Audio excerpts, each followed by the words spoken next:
Hello, and welcome back to the 6th Street Underground, a Zenless Zone Zero podcast discussing all things ZZZ. As always, I'm your host, Eric, and I'm joined by my ever-wonderful co-host, Brian. Hi, Brian. Oi there, governor. Bit of a sticky wicket, ain't it? Hello, what? That's how they say hello in Roscaelifer. That's how they do it. I'm pretty sure they say hello by just putting on an electronic bear mask and screaming in your face. I think I blocked it out the first couple times, and now every time I go to Brekkie-Bears, I can't not hear the voice lines stacking on top of each other. So at the end, there's just this loud schizophrenic yelling from the pastry shop.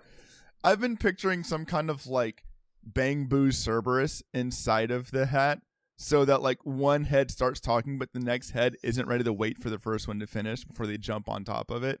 And so like it's all each of using their own voices, all coming from one mouthpiece inside the giant bear head. I'm excited for Brekkie-Bear to turn out to be the big bad of 3.0. Yeah. So actually, Brekkie-Bear is Vesper doing community service, and about halfway through version 3.x, she'll have done all of her community service. She'll take off the hat. She'll become a playable character, and it's going to be awesome. What if they do like the trope of like Brekkie-Bear is the creator, but the creator was legitimately trying to start over. Like it's trying to live a good life. And at some point we're going to find that out, and we're going to destroy its vessel because we think that like the creator's up to evil. And it was like, I was just trying to serve breakfast. I was trying to be a good person. You know what? You're not going to let me turn it around. I'm going back to my old ways. Dishonor on you. Dishonor on your family. Dishonor on your Bang-Boo. Starts walking around just touching Bang-Boo and turning him into horrible arm monstrosities. They all just turn into the stretchy Bang-Boos. They all become Slender Boo. The Slender Boo. Spoiler alert. I want to talk about that today. Brian, what a coincidence. I know. It's been more than 2 weeks, which means this is our version 3.0 recap episode, A Sleepwalker's Confession. So we're going to talk our way through that, which means if you've been sitting on it and you haven't played it yet and you want to go in there clean, pause the episode, go do that, and then come back. We're going to talk everything 3.0. We're also going to talk a little bit about some of the world/story quests after you finish the main story. All the achievements and things are interconnected for kind of a fun little post-story aside that I'm going to want to talk about. And then we'll also spend a little bit of time today talking about Norma, because she will be out, I believe, by the time this episode comes out. Is that timing right? Yeah. So Norma will be out. We've had the chance to get our hands on her a little bit thanks to the newest game mode. So we'll talk a little bit about Norma. And then we also know the characters that will be coming in version 3.1. Before we jump in, this is also a quick reminder that 3.1 is going to be ZZZ's 2-year anniversary patch. ZZZ turned to, I want to say the 4th or the 5th. The 4th. So that means we're going to have a lot of fun things to talk about, I think, for our next episode when we get more knowledge about what 3.1 is going to look like. And if you're just kind of like back and forth about playing the game, now's a really good time to kind of get back into ZZZ, because there's a lot of free stuff between now and then. Is that the housekeeping? Can we jump in? Free. Let's do it. You lost me first. I blacked out. What happened? Oh, yeah. Brian, come back. What? Okay. Come back. All right. Speaking of being Yanagi. Oh, all right. I'm locked in. What's up? Cecilia. Cecilia is a really bad word when you're doing a podcast and you're trying to avoid S's. She Cecilia'd by the Cecilia shore to sell seashells. Cecilia sells seashells at the seashore. Speaking of Cecilia, I'm so glad she's with us. She is our buddy for 3.0. Okay. Let's do it. 3.0 starts we have to check in with White before we get started. He's nervous. And we get Belle saying the line. I'm going to say Belle is the main character because everyone who listens is playing as Belle, but if you're not, you understand. When the power goes out of control, it feels like it did when I was at Helios Academy. It took 2 years, but we're finally getting Helios Academy lore, which feels like it's going to be a big part of this thing. We're going to get a lot of Helios lore in this first section. Yes. But we know Belle's kind of feeling it. There's a power inside of her that she can't control. She feels like she could crush the W engine with her hands. Yeah. Tearing her up. Fortunately, as we learned at the end of 2.8, there's a place that they can try to help her. And that's up in the skies in Roscaelifer. Take a look. It's in the book. Sky. It's Roscaelifer. I want to know how many people still know what Reading Rainbow is. Shout out to the 5 people listening who got that reference. So we're going to go up to the sky. But good news, we're not going alone. Cecilia and Billy are going to be joining us. Yes. And we get this whole little bit about Cecilia just packing everything she possibly can into her luggage. I did she's like, you got to bring your own snacks because what if they say they'll provide food, but I know from experience that they don't. They won't do it. You don't know. I have in my notes that Cecilia is an empty vessel driven by trauma and a primal need for snacks. Yeah. And that's pretty much what we get. She's our special little girl. Oh, poor Cecilia. Cecilia's unpacked. She's packed a lot and she needs to unpack a lot. And then Norma shows up on a dirigible. Yes. I love they're like, oh yeah, we're trying to keep Roscaelifer quiet. Yeah. Also, we're gonna be low-key. World's largest airship just right above 6th Street. Yeah. This one little chunk of New Eridu, giant airship, she's screaming. It's a whole fanfare. I wrote in my notes, Brian, we managed to get ourselves on a friendship dirigible. Friendship blimp. Which was middle school Eric and Brian's plan for the future. In addition to buying houses that had a tunnel underground connecting them, we were going to get a friendship blimp. And just friendship above ground and below. We're not going to be on the surface. No one needs to see this. We're either underground or far in the skies. It's more whimsical that way. Exactly. Speaking of whimsical, that's how I described Roscaelifer when we get there. Yeah. There's a good little sequence of showing off. Now that we've had some time to play around, I don't know about you, I've done pretty much everything I could do in Roscaelifer when it comes to like puzzles and looking for chests and everything. Yeah. How are you feeling about our new hangout space? I like it. Like all of any video game. Mm-hmm. You go around, you explore it, and you're like, oh, this is cool, this is wide open. And then after a while, you're like, I don't need to go over to most of it. So yeah. I don't, I took my time. I enjoyed it. Mm-hmm. There's like 1 or 2 chests that I feel like they don't go away. Yeah, they keep coming back. And it's it's annoying me.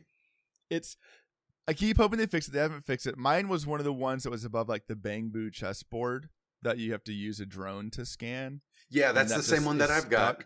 Yeah. Okay. So if you're listening, you got it. It's just a glitch. Like, it's okay. Yeah, because it shows that one and the one. I have 2. I have the one by the fountain. Interesting. Okay. And then another one in that same area, like the one you have to get a drone for. But they keep showing as uncollected, but in like the little status screen, it shows that I've collected 7 out of 7. I'm seeing the same thing. I do want to take a quick aside to say that I love the idea of Bamboo chess. I don't know if you've seen them talking about how you play Bamboo chess, but it's mostly them yelling at each other. Yeah, I like the. Did you get the achievement for Bamboo chess? I don't know. I might. What did you have to do to get the Bamboo chess achievement? So there's an interaction where I think you talk with the white player. Okay. And then you like coach him to victory. And then if you go back later, you can talk to the black player and coach him to victory. And then you get one for playing both sides. Oh, cool. I'll have to do that. I think I've only talked to one of them so far. Because like the black one is, I think it might be an unmarked one. Oh, okay. Like it's one of those unmarked conversations. And I was I was like, I'm already over here. Let me talk to everyone I can. To this guy. I love it. It's like they're all playing Calvin Ball. It's great. But all right, we're way off track. Let's do this. Ceci is a delight. I'm so glad that she's part of everything. I know there's some conversation about like they do all this work to get Ceci and Billy to come up with us, and then like the story starts and they kind of slide to the background. But I think that's good because it lets us spend more time meeting the new place. Yeah. And experiencing it.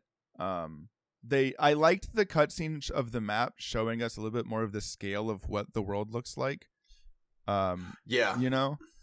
Because I don't know about you, I had it in my head that like it was directly above New Eridu and they just didn't see it. Yeah, no, because I think we've even made jokes about that of like, how do people not see it? And you're like, oh, it makes sense when it's, you know, it's hovering like New Eridu is China and like Roscaelifer is all the way like floating on the other side of like Japan, where you're like, oh, that's why you can't see it, is because it is hundreds of miles away. It's not next door. It's actually far away. It gives the world a lot more scale. It also showed like how much of the world is swallowed up by hollows. Yeah, you know? It gives you. It definitely gives a better like idea to the true scale of some of these hollows as to like. Yeah.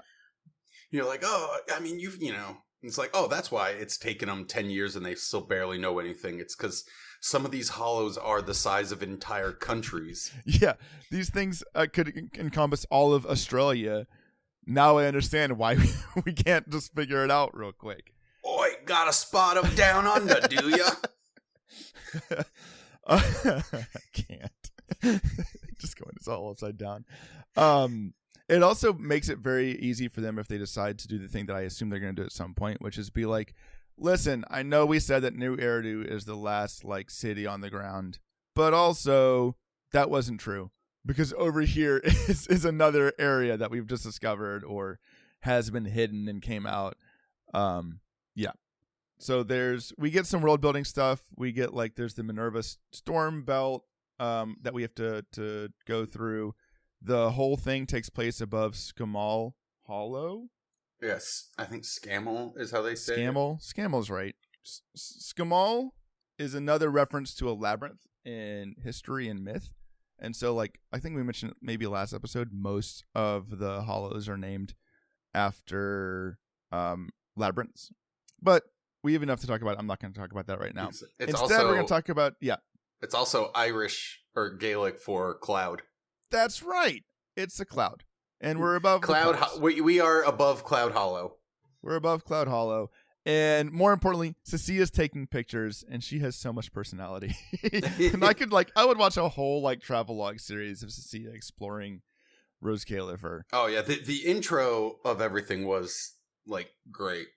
It's really bright. It's really like they do a good job this whole episode balancing there's things happening and we're setting up the world and we're setting up some conflict and there's some stuff for you to deal with, but also it feels like a refresh and it feels like a fresh start in a way that I really appreciate. Because I kind of felt like we went in season 2, we got to Wi-Fi and immediately things were bad and we needed to fix things. Yeah. Immediately. Yeah, I like that Roscaelifer is not like it is in a good place. Yeah. At least initially. Like obviously things are going to happen there, but it's not, on the verge of destruction and collapse, and it's not being, ruled by evil tops who are killing all of the citizens with poison and stuff. It's doing all right. It's doing good. It's doing okay. And it does a really important purpose. I like that we kind of figured out they gave us more detail about like why Roscaelifer is important. Yeah. Roscaelifer is the master carrot, essentially. Yes. It gets Rosetta data. It's got the Rosetta data, which is nonstop calculation of not just their hollow, but all of the hollows. They have a master copy of all hollow data. So now there's also stakes because if Roscaelifer goes down, that could be bad. They have an important job. It explains why they've been secret for so long, right? Yeah. Between, because when we learned about them, when they first started giving details in like 2.6 or something, when they talked about like at the beginning of the Hollow disasters that they tried to have a coup and take control of Roscaelifer. And so you had kind of a 2-for-1 of like, they tried to take over Roscaelifer, so, you know, she pulled away. She flew her city off to the other side of the Hollow. But then also, you know, because they probably saw, they're like, oh, it's a great place. It's a life raft we can go hang out on. And she's like, no, this does important work. We can't just, like, we need to make sure this is safe, because otherwise we have no way of exploring these hollows. It's very, very important, which is a double-edged sword in and of itself. I think it's also another reminder of how powerful Fairy actually is. Yes. Because Fairy is able to do the same thing that Roscaelifer that a city does. Yeah. A city built for one purpose. Yeah. Which also makes us like it kind of hints that like if yokai is as powerful as Fairy is, and there's reason to believe that all of those AIs are relatively the same like power level. Yeah. We've only seen a little bit of what yokai can do. Like yokai is still playing. And all the other, whatever the other Jin and whoever else, what those other AIs are doing, like, is going to be significant. We get a whole series of, like, here are the different important things in Roscaelifer. We have the Celestial Nexus, where they do all the data calculation. And then there's the CCD, which is where all the data is processed.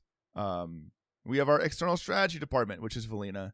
Yep. And it's just Valina. It's Valina. Norma, I guess, but really it's Valina. You have Sky Patrol.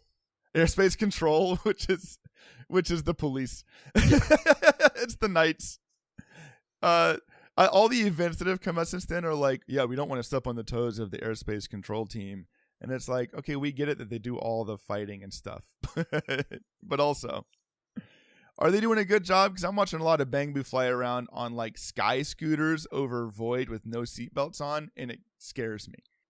They're like, yeah, that's perfectly fine. But fine. That's not illegal.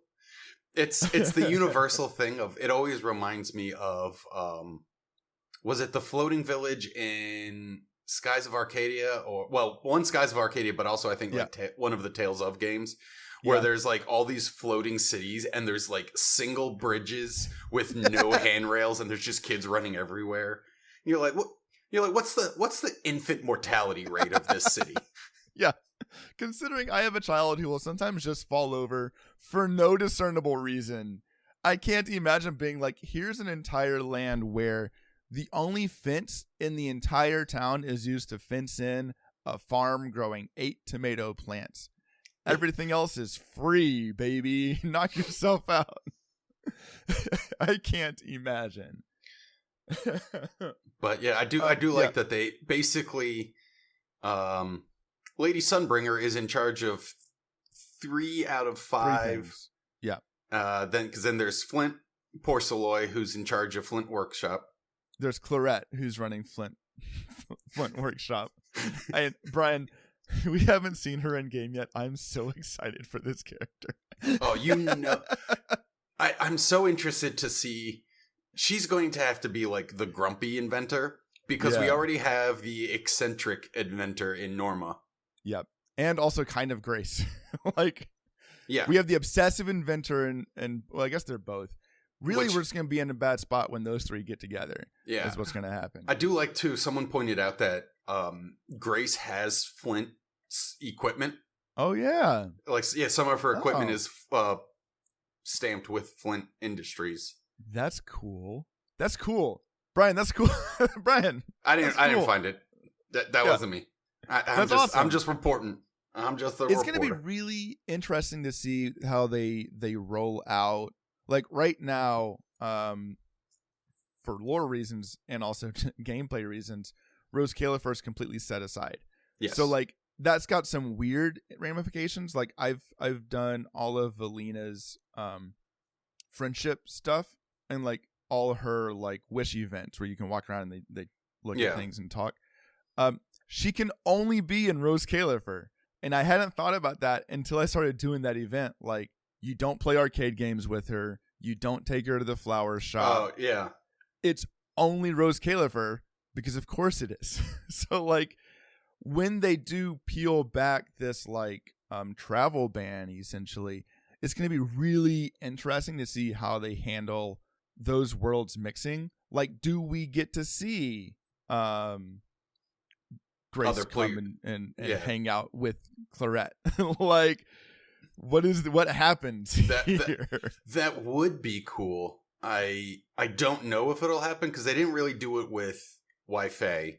Yeah, like but they also got a lot of pushback from people being like, Wi-Fi doesn't feel like it's connected. Yeah, so I wonder if they'll like go like, no, we'll say, what I imagine they'll do is they'll save it for events. Like, in events, you'll see, like, this is what they do. This is our obligatory Genshin reference.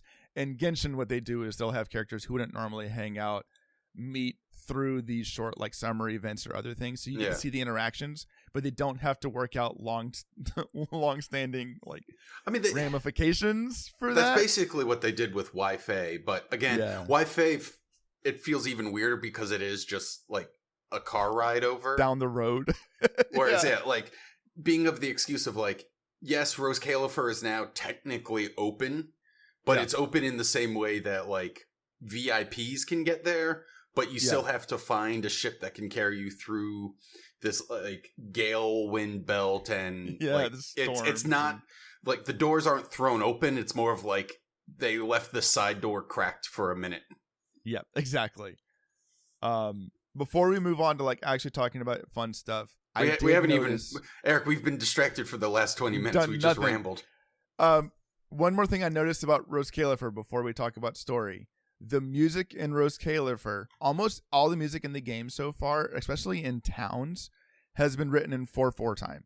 So it feels very comfortable, feels very methodic. It's very, very comfortable for us. The music on Roscaelifer is in 3/4 time. So that's a waltz. It is. Good job, Brian. That's the one thing I know about music. You did it.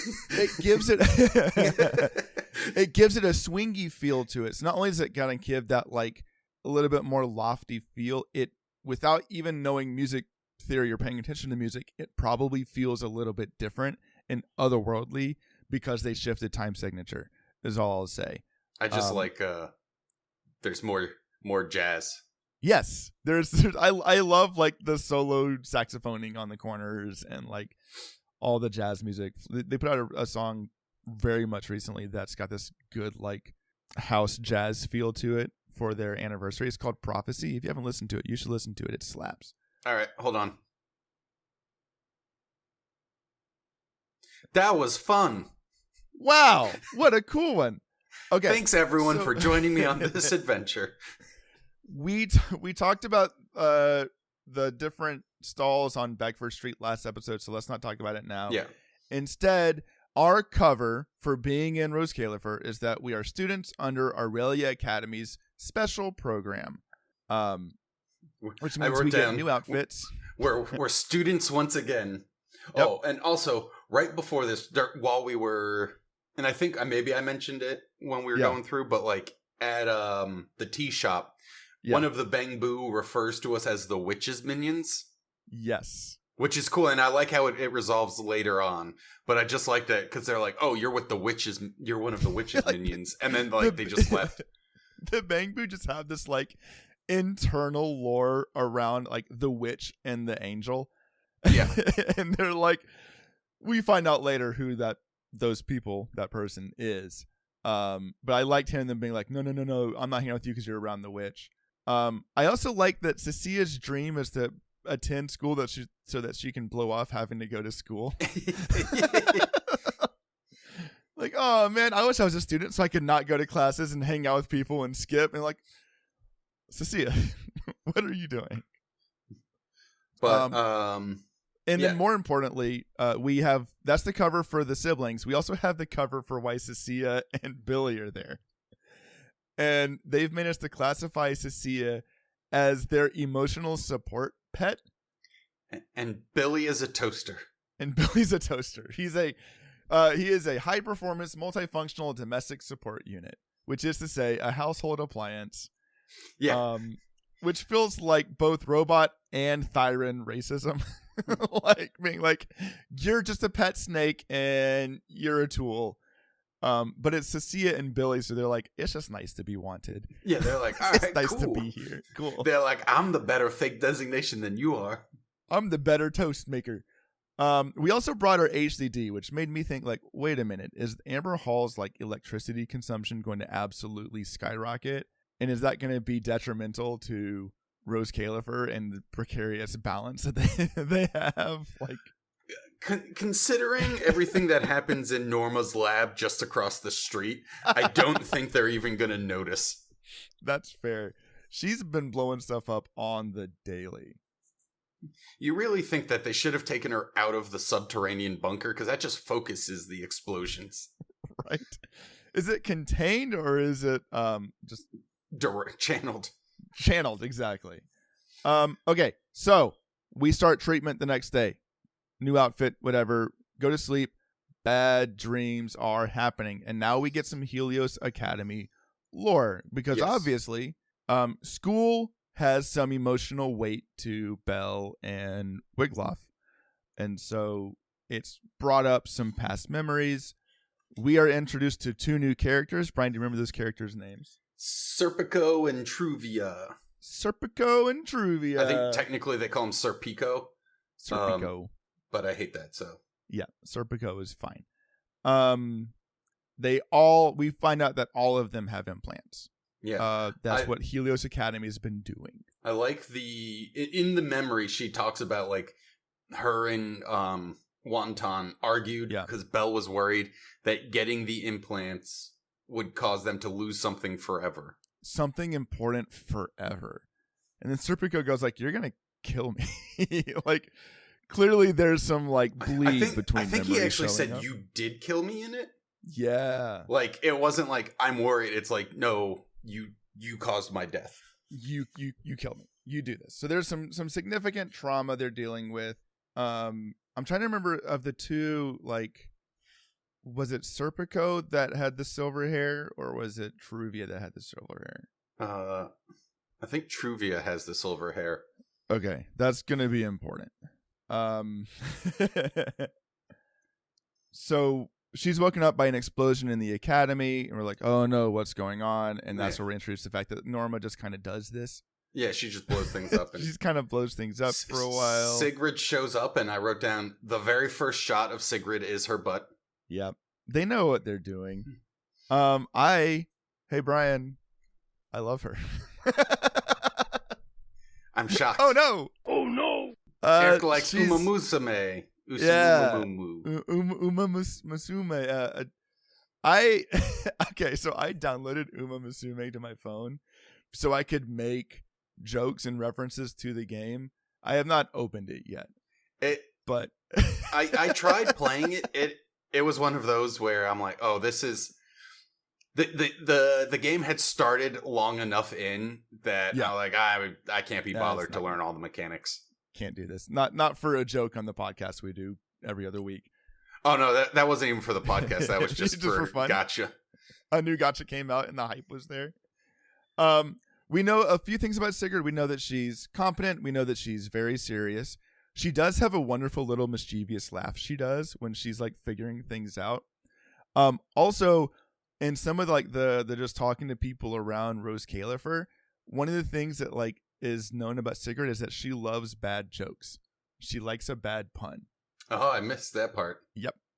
It's only from like it's like little bits and asides from like people walking around town and stuff. We learn about Bang Boo retirement. Yes. Which is pretty grisly, but understandable. Where they have to get their memory completely wiped before they're sent to New Eridu. Yeah, which is it sucks. It's an interesting like morality thing of like why would you want to retire? Like how many of these retirements are? Because we deal with them a bit, and it seems like they're more or less voluntary. They understand the spin. They've used it a lot in some of the events that came through. Like the whole retirement thing is huge for the Bang Boo auto battle event. And they it sounds like a lot of the Bang Boo themselves choose it, but Bangbu themselves, like as a conglomerate, they don't fully understand, or like there's a disconnect there. It's almost like talking to a child about like a grandparent passing, of being like, it's hard for you to conceptualize them being okay with having their memory wiped, but also Valina and Norma trying to like fix it and also make that process okay for them. It's an interesting moral quandary to kind of discuss around the Bangbu, and like, it's also like this whole chapter is about memory and about the past. And so it's interesting to have that like juxtaposed with these things being forced to lose their memory versus us being forced to relive old memories. It's cool. Norma's making new logic cores. And then we get ready for treatment. Yep. And we learn some lore, some deep lore about Belle. I like where they're like, Belle has essentially a mini hollow in her. Yep. They said that, and I'm like, that's a bit casual to just state. Yeah, that's a lot to just drop in here. And we, over the course of this time, we learned that like Void Hunter weapons are being made by Flint Workshop. Like that's who makes Void Hunter weapons. Yeah. And those are all connected to the implants. And then we meet Sunbringer, one of the Sunbringers. Yeah, we meet original Sunbringer, kind of like, I guess like Sunbringer Prime. Yeah, like the one that was like all of the initial images of Sunbringer. Yes. And her name is Eldrada. But so before we actually meet her, though, we do learn that Roscaelifer was working with Helios Academy.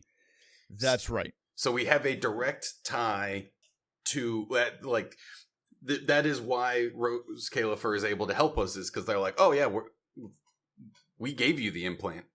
Yeah, like we made they supplied. They gave they supplied the porcelloi and assisted Helios Academy with their treatments. It also means that at least initial Sunbringer knew Carol Arna. Yes. Like guaranteed. And then we find out that Sunbringer was an intelligent construct who split themselves into 3 forms with Dracena, Dracena, and Linvern. Yeah. And so it's up in the air now. We are told that they didn't inherit all of Sunbringer's memories. They inherited some, and they were kind of dispersed, but there was something lost, which makes me think that original Sunbringer, like splitting herself into 3, wasn't just like, I can be more efficient this way. It was a way to hide some truth or escape some guilt, not unlike retirement processes for Bangbu, where they can erase things from their memory. Yeah. Like, I think she very much did it on purpose. Compartmentalize it. So, like, the memories, or there could be a 4th Sunbringer. Yes, there could be. We don't know. There could, right? Like, Sunbringer being a construct opens up a lot of possibilities for. It's such a cool decision that I did not expect at all. I don't know why I didn't expect it. I didn't expect it. It also leaves a lot of options because of how much, like, the end of season 2 was about yokai infesting intelligent constructs. Yes. Like, that puts things in jeopardy and also opens up a lot of narrative avenues for them to play with. I know there's a lot of talk about, like, we know at some point Sunbringer in some way, shape, or form is going to become playable. Yeah. And there's going to be like the Angels, where you have to pull all 3 to make a full team, or they're all going to fuse back into one. I think there's a very real chance that, like, Linvern, since we haven't seen Linvern at all, she's the fighty one. And that's the one that, like, we fight with. Yeah. You know, I think she's going to be, they'll do something fun with it. I'm really interested to see what they do with Linvern, because they've already set up, like, an incredibly serious and competent Sunbringer, and they've set up a kind and helpful Sunbringer. Yeah. They've made space for a real bratty piece to show up and be interesting, I think, because everything else is kind of being held, the fort's being held down, if that makes sense. Well, as we'll find out later. No, it isn't. No, it's not. We learn about the eye implants and what they do. Yeah. They store up ether. And all of a sudden, like, I think this was either strong writing preparation or strong writing in response to decisions they've made in making the game over the past 2 years. The eye implant sucking up ether and that becoming a problem is because we started going into the hollows ourselves. We started being exposed to a lot more hollow issues and like being thrown into like all of the different bits were like, oh, it's weird that the proxies are going in instead of EOS. And now it's like, oh, okay, it set them up for this reveal. Like they made some use out of it. You know? And they say that Wiggs has the same condition. He just, since he's always the man in the chair. Yeah, because he's second assistant, he has only been getting like the passive background ether instead of us when we go to all of these different ones and are like mainlining it directly into our eyeballs. Chugging creator juice immediately. There's a big sequence here with Belle confronting like her inner brain, right? Because they start the test and she gets sucked into like an artificial world to start trying to get control of it in the simulated environment, and then the void inside her body takes over that simulation and starts doing some crazy stuff. Do I remember correctly that like Eldrada helped handle the first time she lost control at Helios Academy? Yeah, I have that. The Eldrada did treat Belle at Helios, so when those two actually meet, it's going to be interesting to see what Eldrada does. You know, if Eldrada still remembers that. Yeah, I really liked this sequence. I really liked the like it creating a version of 6th Street and then seeing it like killing Nicole's illusion and like doing the things that she's scared of. Could have easily happened. I mean, obviously, this is probably kind of basically what happened the first time around. Is probably she killed her precious partner. She killed Serpico. Yeah. We get some stuff about like having to like she tried to grasp the sun. But I did have a note of just I'm enjoying the cinematic, the new way they're doing like cinematic storytelling. Of like they're not just now having static conversation panels. They're I mean they're having actual scenes play out where you're like sitting around and talking, and it just makes it a little more interesting to watch instead of it just being constantly like people in profile just talking. I agree. They need to figure out the timing. Because that's rough. They gave us a fast forward button though, so you can at least fast forward through the long pauses. I was like, it was great, except exactly like you said. There's like 15. It felt like 15 seconds between each voice line. Yeah, that's what they used to do when there was like the walking around voice lines, and then they fixed it, and then this came out and they stopped doing it again. I wonder if just some of it is because of translation. Of like the pauses are more noticeable in some languages than others. From what I can tell, each of those pauses is the length of whatever the longest audio file per language is going to be. Yeah. So like sometimes you'll notice and there would be almost no pause between lines, and there are often long pauses, and that's just because like I don't think anybody's getting a really great sample right. So everyone's getting pauses at different times in the conversation. Getting the worst. Also, in this sequence, Belle comes face to face with herself. There's this really great back and forth. The voice actor for Belle, I haven't seen this video done with the other character, but there's a point where she's like falling and then she screams, and it is gut-wrenchingly real. Like, I don't know if did you catch like when she screamed, it felt like she was actually being like thrown into a well. Like it was rough. It was powerful. It was an intense scream. You're looking at me like I'm crazy. Brian, you have to talk. It's a podcast. There's 2 of us. I can't. Wait, how did you...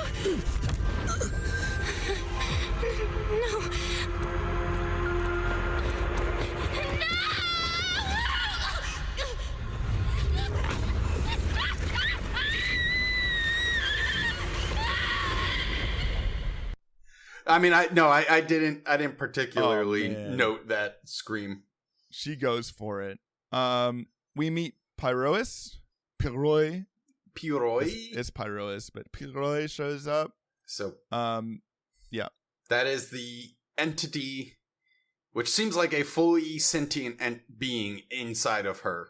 Yes. That it can talk and everything. And it's the kind of the... Basically, it's the nine-tailed fox of... It's incredible... Kurama. Yeah, it's incredible power source, but because she's rejecting it and she's afraid of it, and because it's so chaotic, it's basically just been dormant, and now that it's starting to be able to get free, it doesn't want to. But unlike Naruto, it did not take 7 years to come to terms. It took 30 seconds of just being like, come on, man, be cool. Like, all right, I'll be cool. Like, only if you let me aura farm as much as possible. And Bella's like, I bet. And so, also, I have a gun. I do like that they talk about, like, the reason that Belle felt like she could crush the W engine is because she could. Yes. Pyrois had literally eaten the metal out of the W engine. We know that, but Pyrois is called an etheric other, yeah, which gives a proper noun to this thing, which means now they can have other characters have an etheric other. An etheric other, otherwise known as an EO. An EO. Brian, stop. Don't do this. And the gun that Belle has is used to subdue the etheric other if it ever goes wire or whatever. Which I enjoy because it really the only time she uses is to shoot other ethereals. Is in the ult sequence to shoot with the other ethereals. And her chain attack. But we get a super cool transformation sequence. It was dope. It was really good. That whole sequence, I loved that video, like the sequence of like how long she was in there. And they did a fast forward of all of like everybody freaking out. They're all freaking out, yeah. And Wyan just doesn't move. Like he is locked in. That was really sweet. Like it was very good characterization there. Yeah, I mean, we learn what happened at Helios Academy. One of the things happened at Helios Academy because, like, at this time, it's not in the middle of Hollow Zero. It's just a school. Yeah. Scare quotes. Serpico died. Truvia left. All of their implants were activated. Bells broke loose, and that's what got Serpico killed. And maybe again proceeded the entire eruption of Hollows. It's very possible. Also, I'm just going to say right now, hey, that wasn't Belle's fault. Like, Belle was a test subject. It's not your fault. She's Eric, holding... it's not your fault. It's not your fault. It's not your fault. She's holding on to a lot of guilt, and also puts Truvia out there as a possible character to show up later. Yeah. Hint, hint, wink, wink, nudge, nudge. So, we need to learn how to use the etheric other, so we fight the best person to fight. Billy. I kind of like how it starts, because, like, they're like, oh, yeah, Billy's tough. You can just beat him up. And at the beginning, he's like, all right, cool. And then, like, towards the end of it, he's like, okay, no, like, this is actually, like, you're starting to hurt. Like, wait a minute. Hold on. But I enjoy that Pyrois has the Excalibur, like, attack from Artoria. Yeah. Just standing there aura farming before you bring your sword down on top of people. Cool. All this dude does, I'm going to say dude, I think they're gendered they, them. All this dude does is, like, aura farm and smack things with swords. And I'm so glad they gave us this character, because they're a lot of fun. We're fighting with Billy. The power flickers. There's something bad. We got to get out. Yeah. Did we get energy attacked? hub? Did we not get attacked? Who knows? I don't know. It was kind of. I was going through and I'm like, are we getting attacked? It was like, it very much was other people aren't sure exactly what happened. Like, everything's so new. We don't know what is normal and what's not. What is Norma and what's not. Yeah. So speaking of Norma, she's at the energy hub where bad things are happening. And that's next to the Skamal Hollow, and it's under the main island, and we have to go help her, so let's go help her. Away we go! we learn about a new mechanic called singularity leakage. Space magic. It's essentially space magic. I wrote that space magic Pyrois for when we're like, there's no way for us to walk this rail. And he said, what if I sucked you into my mini hollow? Yeah. And then what if I put you inside my body? And then I aura mogged while I rail max. And he just books it. Yeah. Pyrois run real fast. I do love it. For anyone who is interested, you cannot die while rail running. Oh. I tried it a couple times. If it's at an endpoint, you'll just jump off. And if it's not at an endpoint, like if it's one of the transitional, it will just like slow time down to like a stop. And then it just like the whole screen's just like press E, you idiot, press E. All you have to do is press E. So there is no way to kill yourself on the rail for anyone who had heard the call of the void. I need to know. There is an achievement for running into robots on the rails. Yeah. And I also for a little while forgot that you can push a button to turn back and go the other direction. Yeah. And you need that to get to some of the secret areas. Yeah, one of the secret areas I could not figure out. I'm like, I've been all over the place, and they're like, follow the robot. And I'm like, what does that mean? And then I just see a robot go in the opposite direction. I'm like, oh. Yeah, I'm stupid. Yeah, I did the same thing. It's about 10 minutes of being like, why can't I get here? Going, oh yeah, I forgot. Yeah, exactly. I forgot because there's. I think it's like almost no real reason to ever turn around except not for when you're doing the story. There's like two or three zones that require, and all of those are just mild. But I do like the idea of like the singularity leakage being an interesting way of like showing the bleed of hollow over non-hollow. It's also a fun way for them to have you fight stuff in and around Roscaelifer without having to explain why they're inside Roscaelifer, because they're like, pocket dimension. It's fine. Just go in there, knock it out. It'll be fine. They handle it really well. It feels pretty seamless. Somewhere in here we get. I noticed that there's a lot of parallels between Valina and Severian. So we're there's the inevitable meetup of the witch and the demon lord. Yeah. Hanging out together. It's gonna happen. It took me a little while to figure out why all of the Bangboos consider her the witch. Yeah. And then it made sense is because she's in charge of the ESD. She's the one who wipes all of their memories. Yes. So to the Bangboo, she is literally killing their friends and banishing them. Yeah. Which is understandable. I thought for a while Norma was the witch. And I was like, no, Norma's just a chaos goblin. Yeah. She's the goblin. But also we find out that Valina, she's trying to make things better for the Bangboo on their way to retirement. Later on, we'll find that out. Which I thought was cool is because she is also... the one in charge of it, she's trying to figure out, trying to see what was important to them, see how much she can keep, which is also why she is so supportive and covers for Norma so much, because she wants Norma to succeed in her attempts. Norma without Valina is in jail within 35 minutes. Yes. That's what I think. In the middle of this, we meet Edward. He's a special NPC. Anytime we meet a different designed NPC, I immediately mark them as suspicious. Yep, especially if they're male. Yeah, possible traitor for no other reason than he just has a few extra hours of attention paid, and he doesn't just have a generic look to him. Exactly. Same thing with we meet Carinus at some point, who's with the Administrative Affairs Department. Yep, I have him written down. Yep, got his names. We get a lot more world building. I like this idea of the public accountability panels that they do, which is essentially a public trial. Yeah. And you can actually, as part of just walking around the world, you can watch a lot of those happen, and some of them are pretty funny. They're pretty good. Yeah. But yeah, so. Because we fight a mech, and then this is when they first introduce the concept of an angel. Yeah.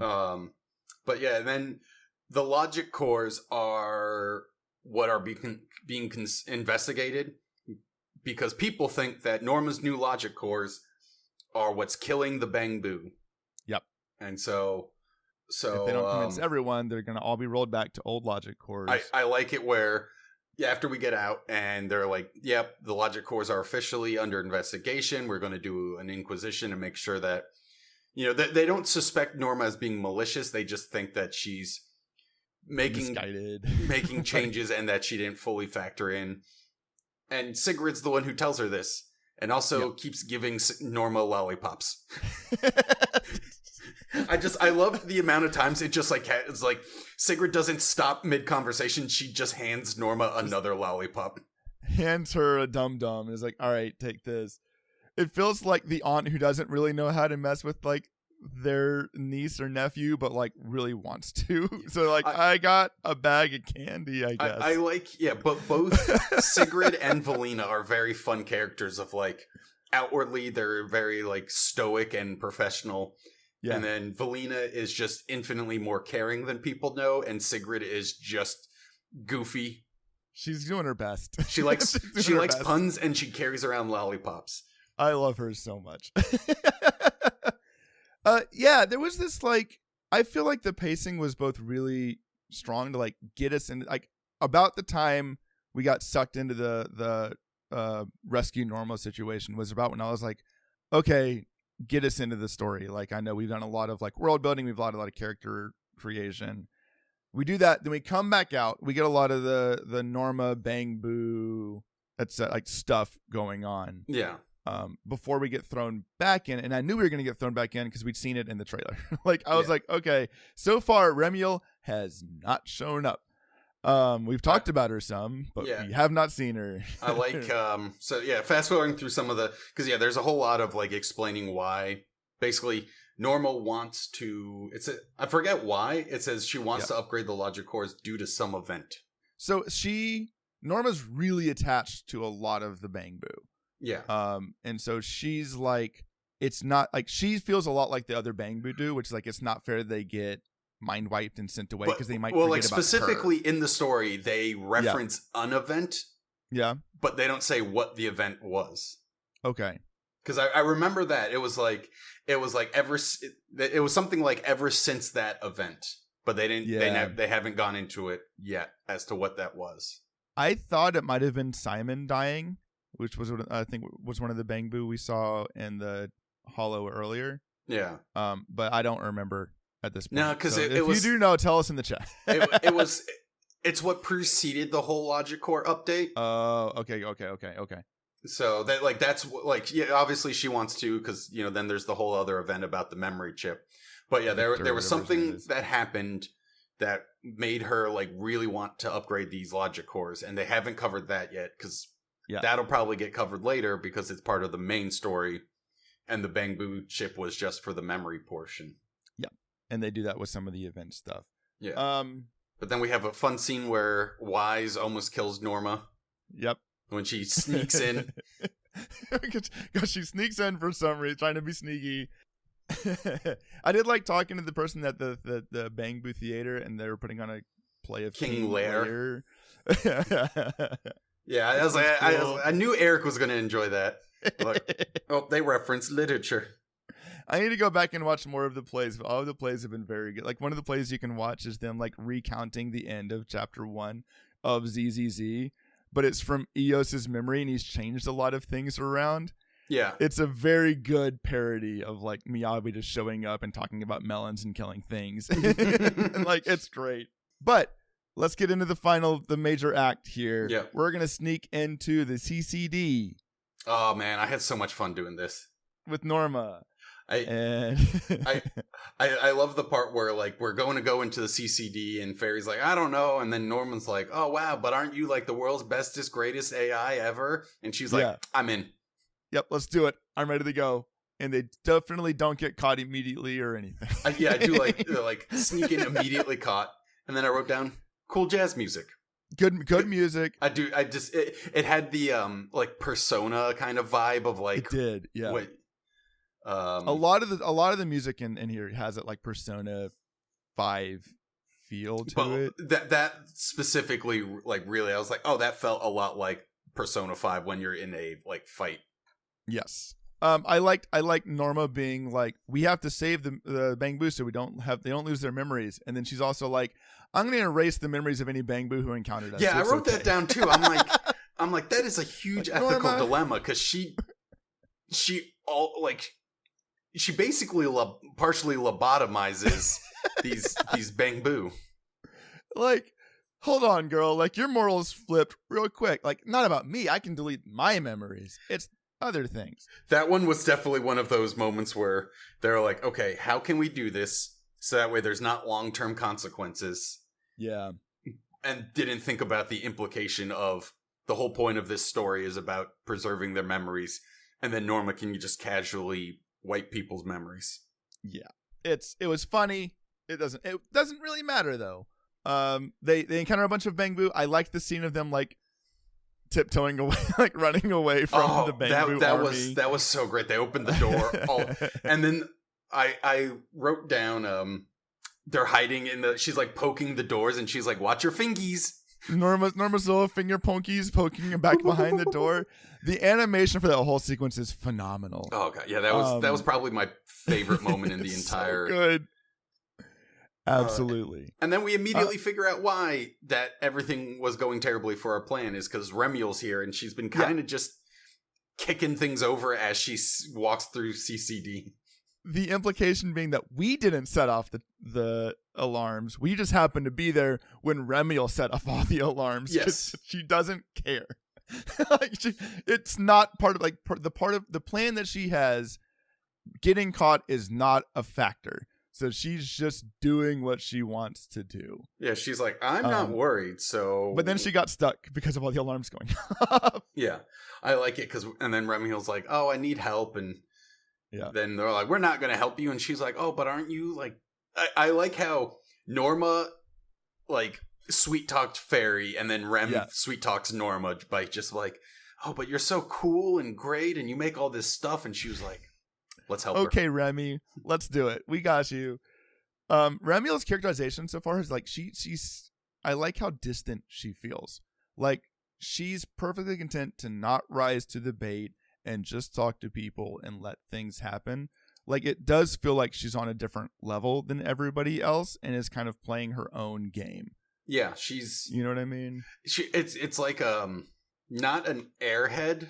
But like she's so removed from. I mean, she feels very much like kind of an angelic being of like she's like not from this society.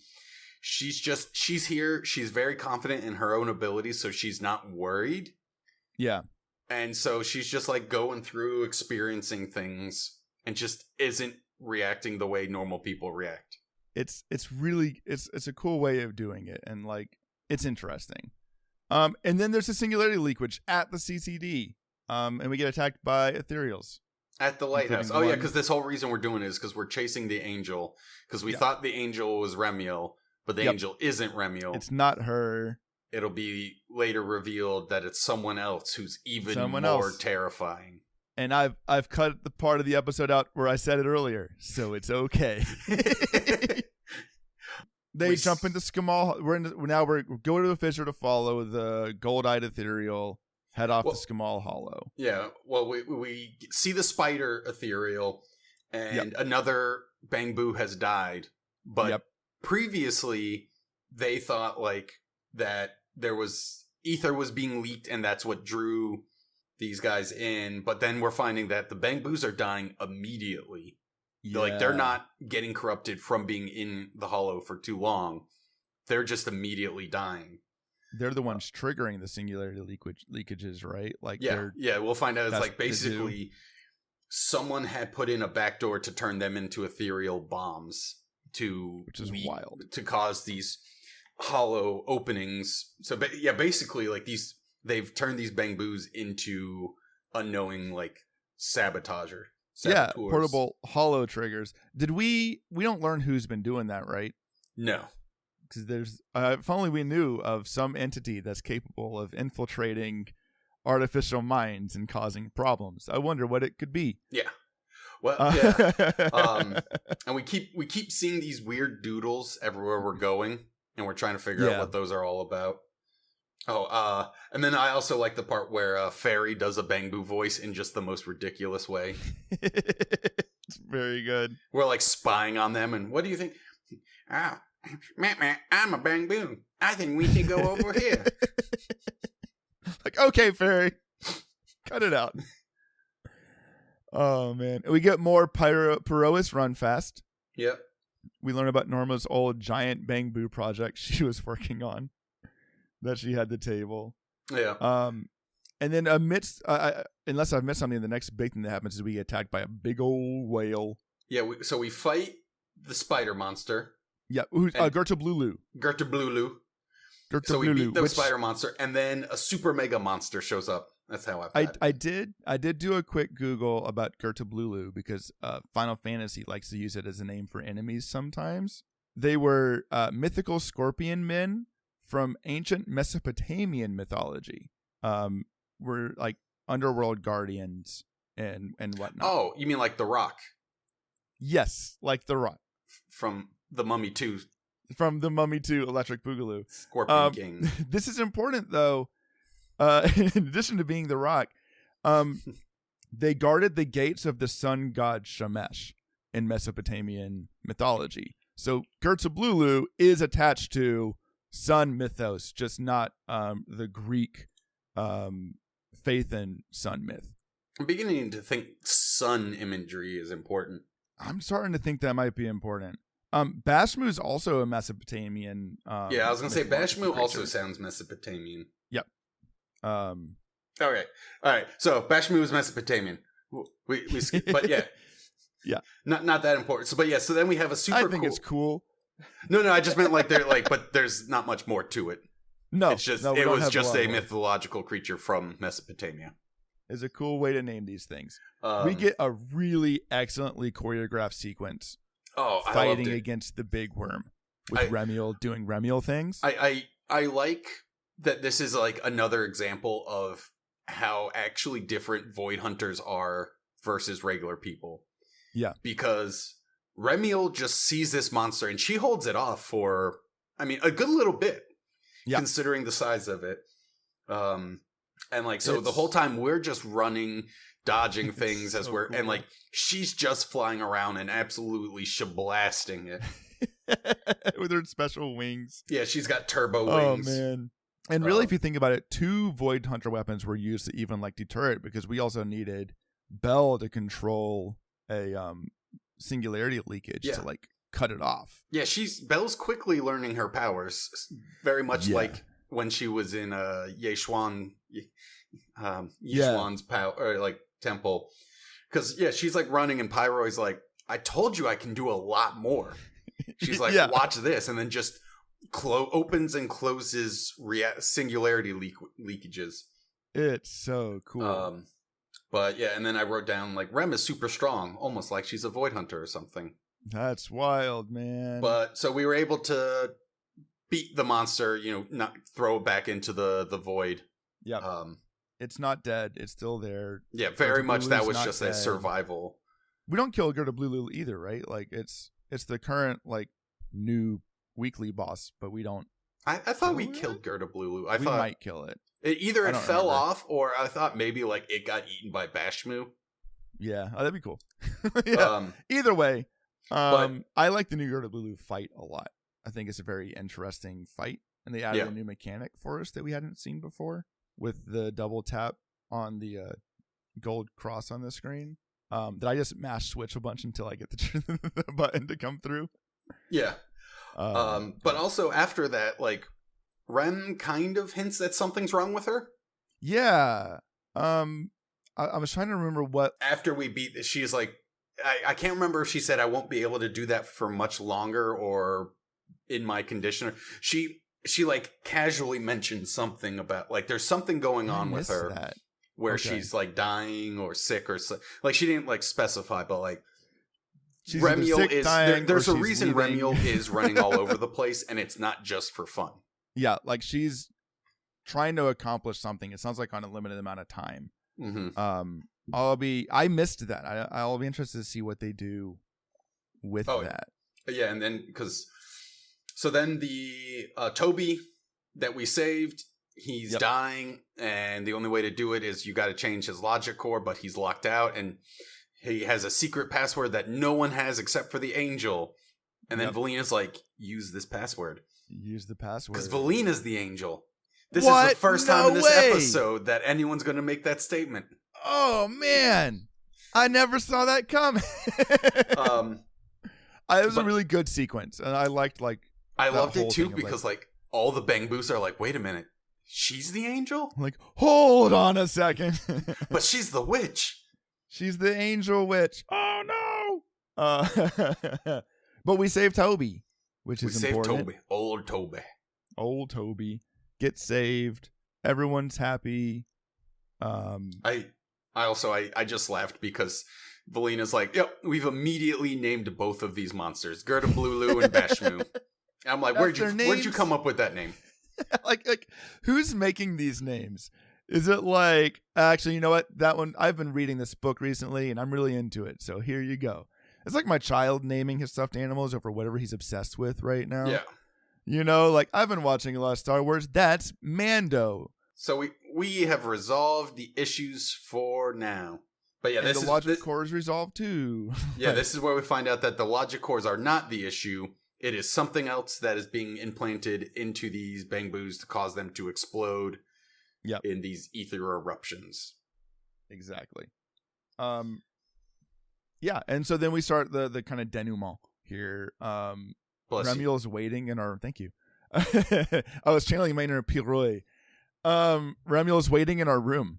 So we get to go talk to Remuel again, because she can just kind of do what she wants, despite the fact that there's wanted posters of her everywhere.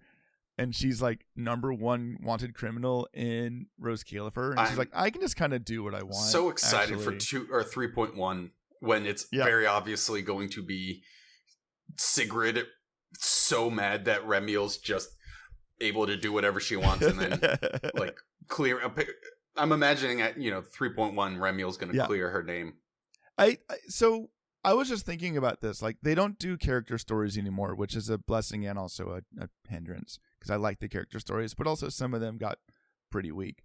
Instead, they integrate character stories into the main plot, and then also I like them tying them into events as well. Yeah. Right?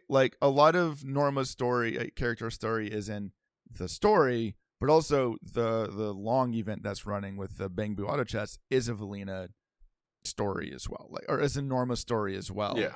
So we know that Remuel and Sigrid are coming in 3.1, and I'm curious to see how those interact, or what that interaction looks like as they try to integrate character stories into whatever the actual narrative is for 3.1, while also making it clear why we're okay with having Remuel be with us, because right now she's a criminal.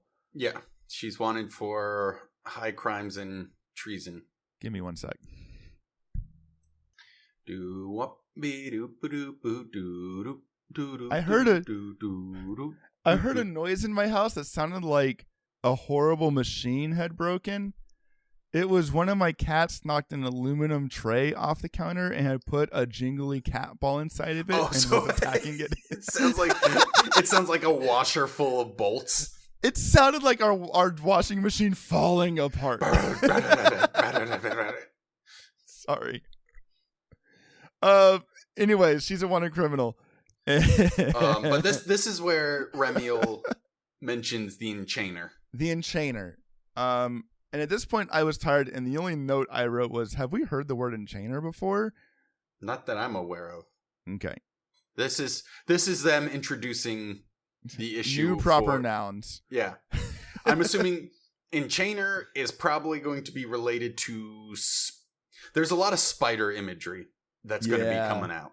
There's going to be... Because we saw the storyteller in the promo video, right? Yep.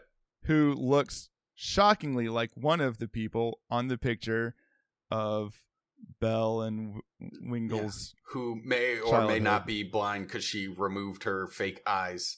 She was covering her eyes in the picture that they showed us and everything. I ascribe to that theory, and I find it fascinating. I think that would be really cool. Yeah. Of a cool way of tying and getting us to talk more about Helios and stuff is the villain is this lady who she knows saw you. the power of Helios and said, no, what you guys are doing here is an affront to the sun god. Do you think she's gotten control over her nightmares and stuff, which would make her Enchainer Dementia Master? Oh, that's a deep lore cut. That is a deep lore cut. Here's my special gift to you, Brian. Oh, boy. That's a good one. And then the very last scene is Dracaena. She kind of mentions that she hasn't actually talked to her sisters in a while. Yeah. And then she gets sucked into a singularity leakage. And they purposely do it in a way that it's unclear if it's voluntary. Yeah. Because she turns her back and turns around and sees, you kind of start seeing it, and then it goes past a pillar, and then it's gone. So you don't hear her screaming or anything. It's just she's just gone. She's just gone. As Virgil unto Dante atop purgatory. There is no way that Dracaena going missing is going to be blamed on Remiel, who has been very clearly seen around the area. Yep. The big question is 2.1 going to start with Belle getting arrested because they're going to find video of Belle hanging around Remiel? And then Dracaena going missing. I feel like it's going to get hairy, but then Eldrada's going to be like, I know you. I helped you. There's something else going on. I mean, that's if Eldrada's around. But there's a chance all three of the Sunbringers are gone. I wonder if Dracaena going missing is going to be what brings Linvern into the picture. I'm very interested to see what Linvern's whole deal is, because it's weird that they didn't show her to us yet. There's also the side of I might be putting a lot of weight on this. The three of them are kind of in balance. Yeah. And so with the caring aspect of Sunbringer being gone, all you're going to be left is with Elmira and Linvern. Linvern's going to be the bellicose one. She's going to be the one who said, we got to go scorched earth. Good work. And thank you. That was nice. Word of the day. Today's word is bellicose. But she's either going to be bratty, or she's going to be warmongery, or she's going to be she's going to be a really warmongering brat. Yeah, she's going to be really. I feel like Linvern's going to have zero chill. It's going to be. She's going to be a war gremlin. Yeah. I would personally love that. I'm very curious to see what they do next, and that's coming kind of soon. Also, Eric. Yeah. Sigrid is the lead of the Skywalkers. Yes. Do you think 3.1 is where we're walking around with Sigrid in Sky Jail, and we were like, hey, isn't that Nicole? You know what?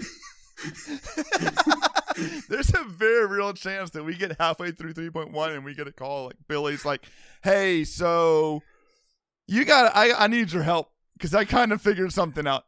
I need it to be that we're there in Sky Jail, just hanging out with Sigrid, and we turn the corner and we're like, I know those people. Yeah, you hear Nicole's voice from 5 rooms away, and Annabie's just sitting in the back chilling while Nicole's trying to convince the guard to let her out.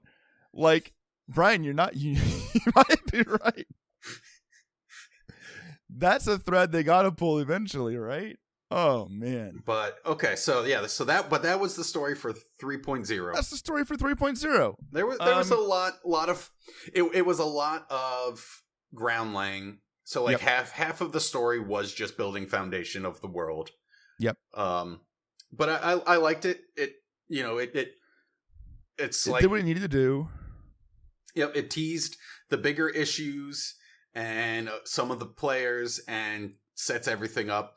There's also there's the chance that because again that video that they showed where Topps is actively trying to get their hands on Roscaelifer, and Yokai is working with Topps, so maybe maybe their goal isn't to destroy it, Roscaelifer, but to try to make it seem like it can't protect itself, and so they need tops.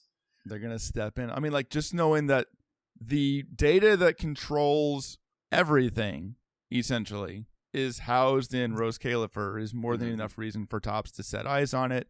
We know that, like, we've been told by Bird Mom. Bird Mom? Bird Mom. Oh, Promia? Promia. We've been recording for too long, Brian.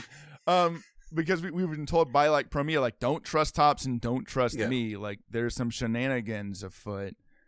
I feel like that's going to be the factor that either further complicates everything around Remiel or helps, like, unify people against a common foe. Something's going on, man. It's going to be wild in 3.1. Real quick, before we wrap up, Norma, at this point, when you're listening to this, if you're listening to it on release day, Norma is out. Brian, I know last time we talked, you were thinking about going for Norma because she's a delight. Like, Norma's really fun. But we also know Remiel's coming in 3.1 and Sigurd's coming in 3.1. What are you thinking? Fortunately, they're refreshing the monochrome packages. Yes, they are. There's a timer on it letting. Okay, never mind. Brian just answered the question. So there you go. Yep. I think we're in a place where I'm going to skip most W engines for a little while because there's just too many characters coming out. Norma probably, like, definitely skip her W engine. I don't think it's going to be. Yeah. Like, stunners usually don't need it as much. Yeah. Unless you're trigger. See. Yeah. But I don't think Norma is going to be any weird build. No, she's in an interesting place because, like, Dial-In still exists. But if Dial-In is ult focused, Norma is chain attack focused. Yeah. And so characters like Pyrois or Evelyn actually might get a resurgence in popularity because getting free chain attacks off Norma is really good for her. I think she plays nice. I like being able to use her for the new events. I'm going to probably go to First Pity. And if I don't get her on the 50-50, I'll have to make some hard decisions. Yeah, because especially Remiel's a gimme. Yeah, hopefully they will announce everything that they're giving us for the anniversary patch, and it's a free Remiel selector. Yep, that's what it's going to be. Totally. They're definitely giving away their super jazzed up Void Hunter special character. They're just going to give her away for free. Right after giving us Pyrois, who's also actually really good and was free. I wouldn't know. I have been farming disk drives for so long, and I cannot get anything decent for him. Oh, no. Like, I've just been farming and farming. Yeah. And also, fun fact, if you're using the new, like, recommended buttons, if you click all three of the substats at once, it doesn't just look for those three substats. It looks for a disk drive with all three of those substats on it. Okay. So for the longest time, I thought I was getting no disk drives with any of the substats. And it turns out I just wasn't getting a perfect disk drive. A perfect piece. Which are two very different things. Yeah. At least, like, farming for... If you have Valina, you got Pyrois for free. At least farming for one gears out the other. I have him mostly built. I did not use him on the most recent Deadly Assault rotation. Yeah. Just because I already had teams ready to go for this one. But I'm going to get him built up pretty soon so I can use him in, like, Hollow Zero. Brian, I used all three Angels in Hollow Zero last week so I could talk to you about how to play that team. This episode's gone way too long, but if you want to talk about how you use the Angels, we can do that at some point. It's too late. They're gone. Yep. They're dead. They're dead to me. They don't matter. There's a new Angel I'm interested in. Don't touch them. Yeah. But we'll know more about Sigrid and Remiel soon. Remiel is anomaly Void Hunter with a special element. I actually don't know what that element is based off of, or if its own light thing. Light.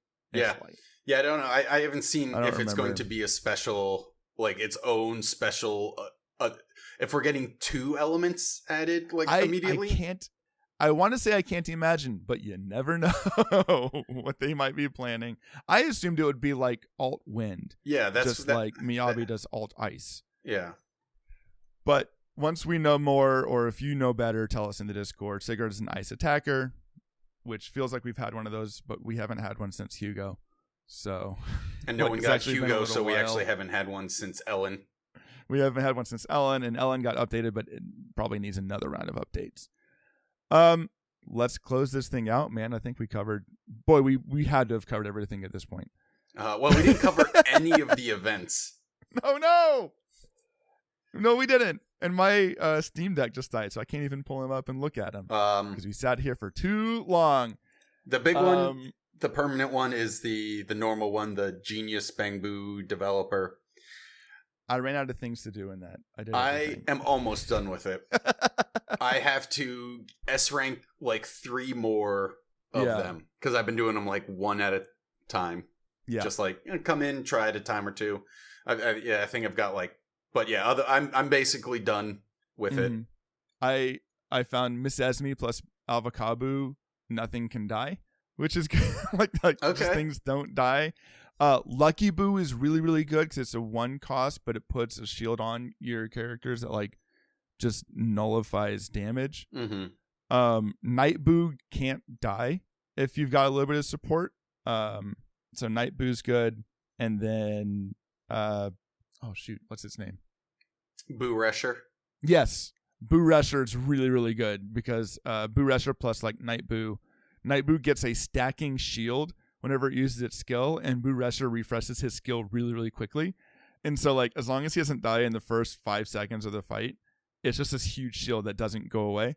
Nice. And then you pair that with whatever DPS makes the most sense. I actually really liked Excalibur late in the game is insane. If you can get 1 kill. Levels 60 through 70 are, like, actual challenge levels, which I enjoy. Tough. It was a lot of fun. I hope we get more levels at some point because, like, there's this whole, like, deep character building system in there, and then I did all the levels and I don't have any reason to do it anymore. Anymore, except the score chase, I guess. I've been slowly finishing up the like getting perfect equipments or like best in slot equipments on them. There was the marble game, which marble game is a lot of fun. I went out and I bought ball pit after. Yes, it's a lot of fun. If you're enjoying the marble event, there's an indie game called Ball Pit. Ball X Pit or Box Pit. I don't like that last one. Box Pit. Ball Pit slaps.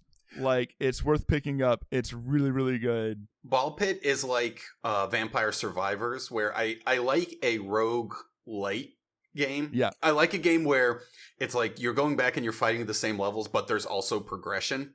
Yes. I'm not as big of a fan of a true rogue like where like every time you just start the run from 0.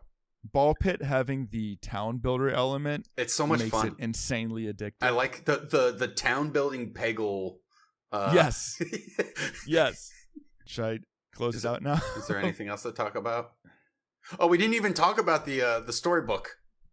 Oh yeah. Okay, let's do that. Let's do that next episode. Okay. Because I want to actually take time to talk about it.